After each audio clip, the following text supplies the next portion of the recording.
moral authority that is extremely needed in the mediation and in the handling of such a conflict, because as His Excellency the Ambassador of Palestine mentioned, there is a clear bias in the way the situation is being handled, and it is important to bring in moderation and justice and fairness in dealing with the situation. Thank you. I agree completely with Her Excellency Ambassador of Jordan, and I've stated in the beginning that we always highly appreciate the Japanese stand on the Palestinian-Israeli conflict. Japan has played a very important role in the past and continues on. I think also Japan, being part of the international community, has a strong voice for peace, has a strong voice for justice, and Japan continues on that path of trying to establish peace in our area and around the world. And we highly appreciate Japan's stand, and we look forward that Japan's continue on pressuring the Israeli government to stop its escalation and the killing of Palestinian civilians and the attack on religious monuments in Palestine, and to stop the expansion of illegal settlements in the Palestinian territories. It's time, and again I say, the international community should take its responsibility. And Japan has taken its responsibility, and we highly appreciate that. Thank you. Pio?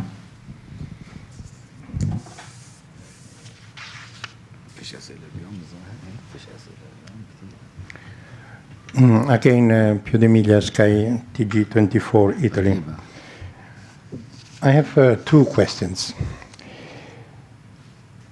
The first one is, we all agree that Israel doesn't move on his own. I mean, if something happens, it's somehow discussed beforehand with the United States. At least this is my opinion. Why do you think in this moment this happened? I mean, we used to have the Trump administration who was totally, pro the present leadership in Israel. But now the Biden, do you think that has the same kind of approach? Didn't you expect a different approach to the Middle East situation? In other words, do you think that Israel has discussed, as it happened in the past, this campaign with the US administration? And the second one is even broader, it's more historical. The Middle East has been there for years and years, and nobody seems to be able to mediate.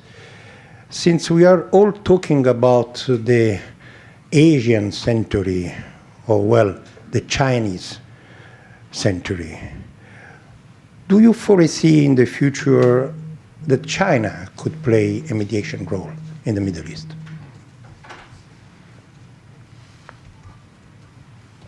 Do you like to answer first, or shall I go? Sorry? Happy to answer? Go ahead.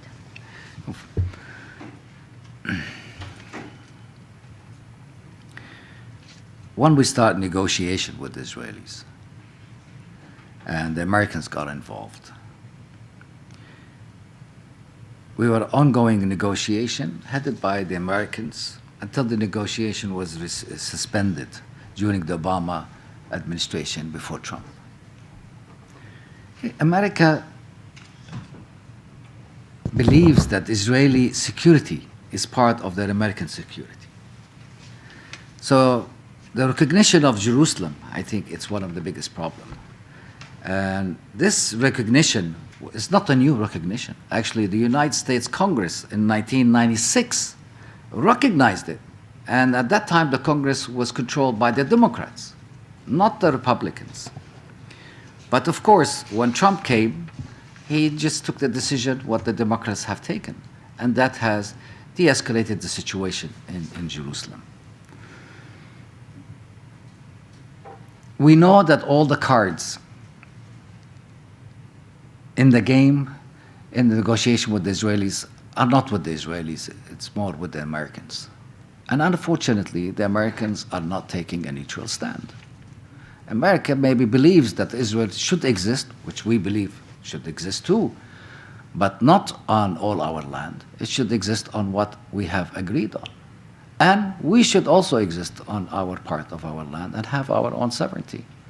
But apparently, the Americans are not convinced, or have not been convinced, or they don't want to be convinced that the two-state solution is the right way out, with East Jerusalem as its capital. I mean, if Trump came out and said, East Jerusalem is the capital of Palestine, West Jerusalem is the capital of Israel, I think right now we've been in the way ahead of a solution. But as long as these ultra-right thinking in the United States and Israel continue that they want the whole package and the Palestinians out, like they are saying that the Arab world has a lot of land, let these Palestinians go live there. We were there before even Moses came. We were there before God even asked David and Moses and all the prophets to come there. We lived on that land. We have a history on that land. And not because they were there about 2,000 years ago, they have the right to come and take our homes. It's like, okay, let's say to the British that Britain was under the Romish Empire. So today, Rome should go and say, Britain is ours. We were there 2,000 years ago. I mean, that kind of narrative should end. And I do believe that the solution is there. It doesn't need a magical wand. I mean, we have so many UN Security Resolution, UN General Assembly Resolution, we have international courts, so we have all these kind of resolutions. It's very simple, if we want to simplify it. If Israel decides to live on its borders in peace and allow us to live on our borders in peace, we can coexist. But before that, we cannot. So I do believe that the American administration, with the new administration, has to really take a strong stand today. It's either with peace or against peace. That's it. Thanks. Or China is part of the Security Council. And China plays a very important role in the international policy around the world. But unfortunately, if we're going to put China and the members of the UN security, it's either veto and everything is gone. I think China has a very important part to do in the Middle East, as well as the United States, as well as Japan, as well as all members of the international community. And we welcome anyone that can help to finalize this situation. Yes. Okay. Thank you for your question. Regarding your question regarding the role of the United States, I would just say that the new administration, Biden administration, has made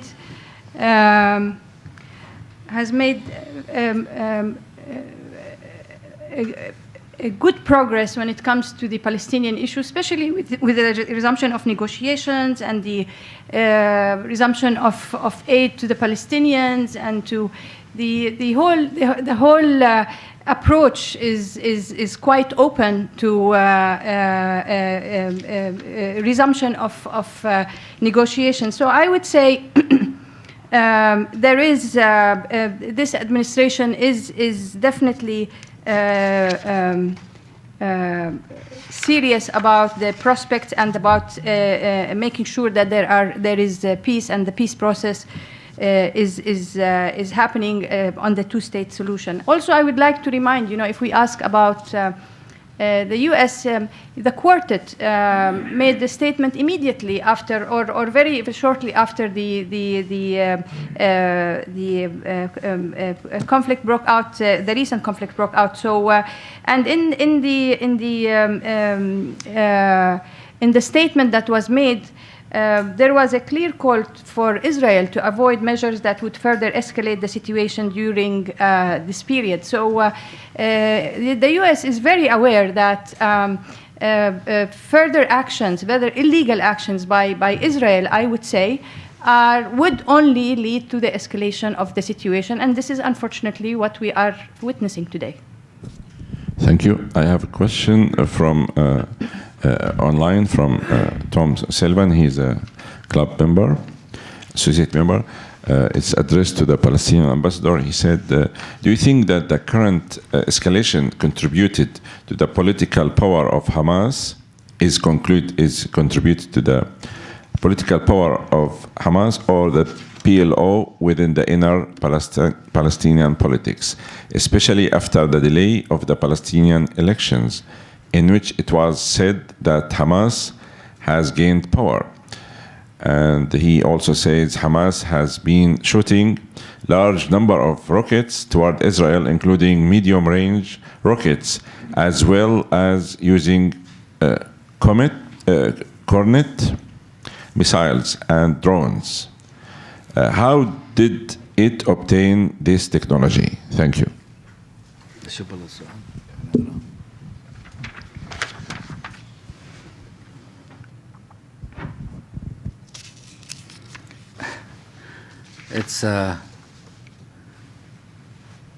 It's really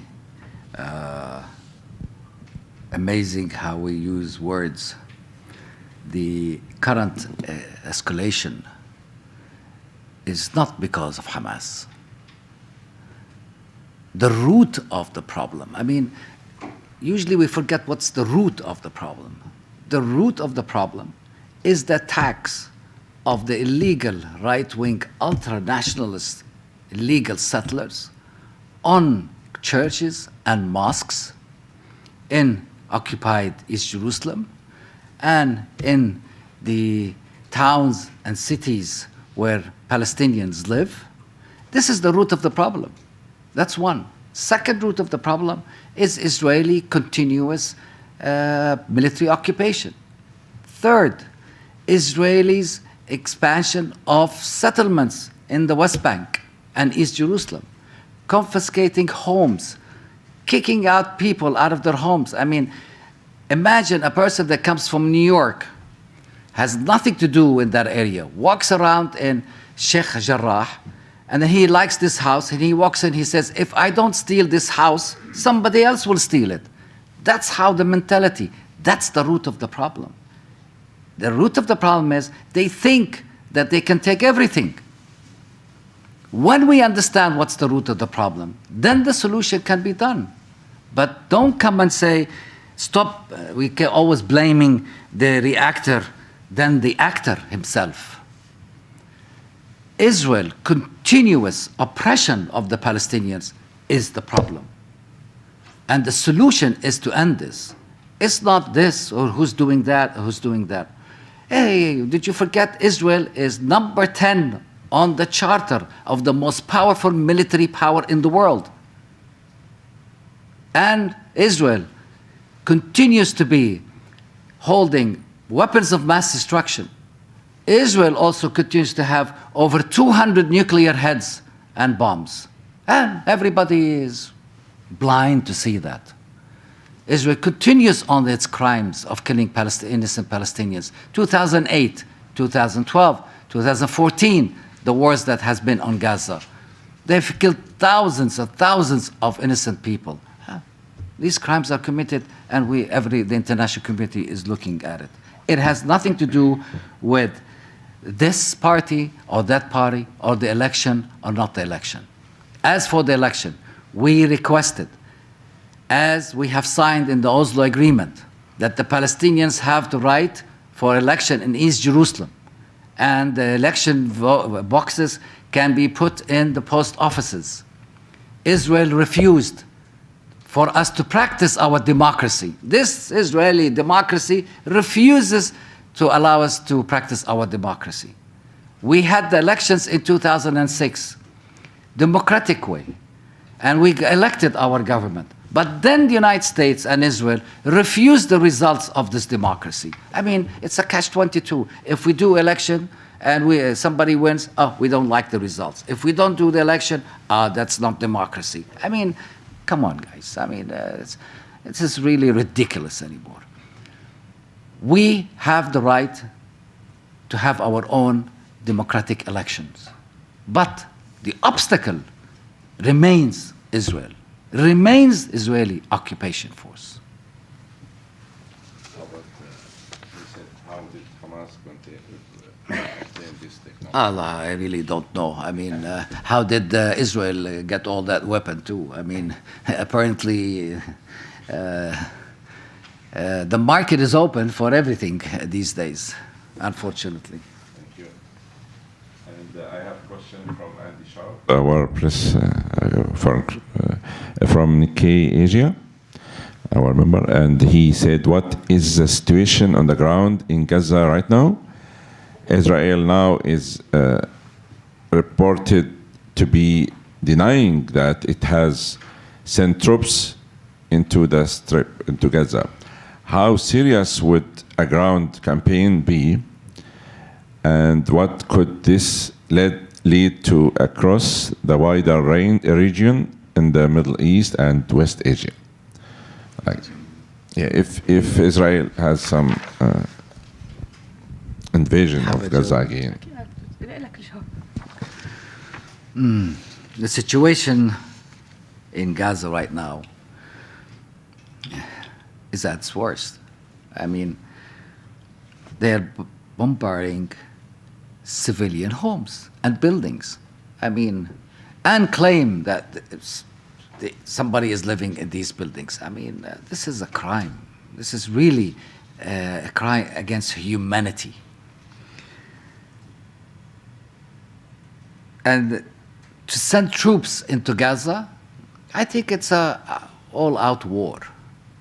I mean, if Israel wants an all-out war, I mean, that's understandable. Why? Because it's the government in Israel is a racist, ultra-nationalist government that is in chaos itself. They have a prime minister that is going to jail soon. They have the fourth or fifth election coming up because they can afford the government. So there is chaos in Israel. And because there is chaos in Israel, I think having this kind of disturbance in occupied, Palestinian occupied land, in East Jerusalem, in Haifa, Jaffa, and attacking Gaza, turns the lights over what's the chaos is going on in the Israeli government and bring it up to another thing, to protection. I think what Israel is doing is unacceptable in any form and any color. And what would lead to across the wider region of the Middle East? Of course. The Arab people right now are acting and rising up against the Israeli oppression and Israeli crimes. We have seen demonstrations of not only Palestinians, but Arabs and supporters of Palestine in all around the capitals of the world.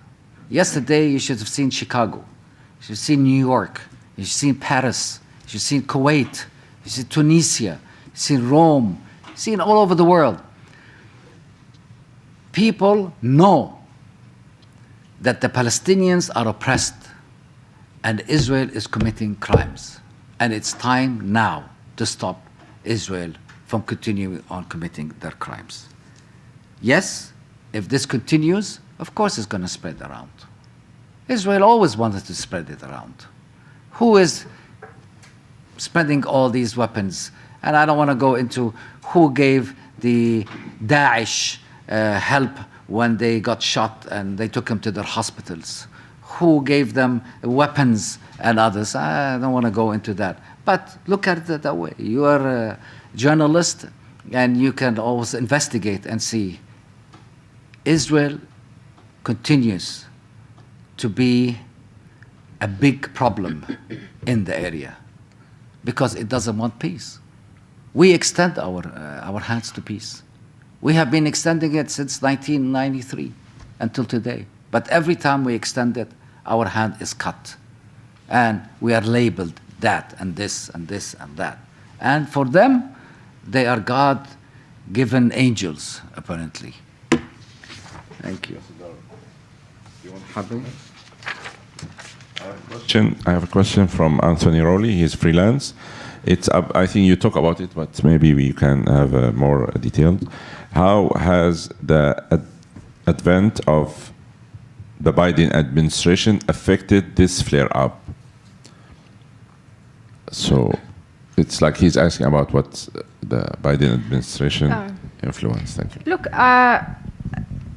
really, I can't speak for the American administration, but I can just say that since the new administration came on board, there are encouraging signs that they are serious about the peace talks in the Middle East, especially the issues with the Palestinians. And also, just yesterday, I think the U.S. envoy for the Middle East, Mr. Hadi Amr, was dispatched or will be dispatched to make sure to work on the de-escalation of the situation. So I believe that there is an important role for the United States to play, and there have already been signs that this administration is serious about making sure that there is peace and the negotiations take place and happen. Thank you. I think the new administration should unshield its continuous protection on the Israeli impunity. That's it. Right. I just want clarification. You said Israel treated some ISIS soldiers who were injured.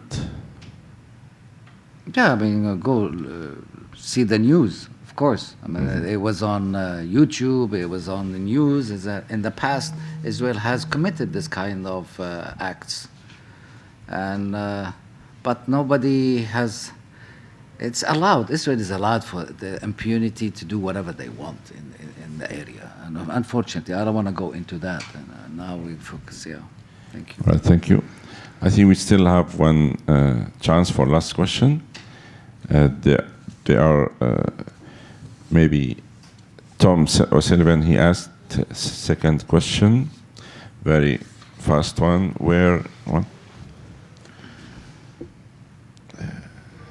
How, it's from Tom O'Sullivan. How long do the Palestinians think this will last? And is it different from 2014? And what do they expect from the international community? I think I previously said what we expect from the international community. They need to be more proactive in stopping Israelis' impunity. And what do we expect? Of course, we always expected peace. We always expected that we will have our own state with East Jerusalem as its capital. We always expected that we can coexist with the Israelis in two-state solution on one land. You know, talk of peace is not hard, but to live it is very hard. And now we are living in, I cannot say we are living in a peace situation. I hope that we can reach to the shores of a just peace between us and our neighbors. And we don't want this escalation in East Jerusalem and in Palestinian cities and in Gaza to take the path that these ultra-right illegal settlers want us to take, and to take us to a religious war. Let me emphasize and reiterate, this is not a Christian, Jewish, Muslim religion war. These are fanatics using religion for the purpose of destruction on the Israeli side. Thank you very much. I think we reached the 1 hour time. Thank you. And that wraps up our event today. I appreciate your coming today to speak in the club. Thank you. And very much. we have another press conference after half an hour for the Israeli ambassador or head of the mission here. So please stay tuned to attend it. And again, thank you very much. And please, ladies and gentlemen, please give a big hand to our guest speakers today. Thank you. Thank you. I thank you very much for being here today and listening to us. And let's pray for the loss of lives that continues on, and pray for the injured also, and pray that this escalation will stop, this brutality will stop. Thank you very much. Thank you.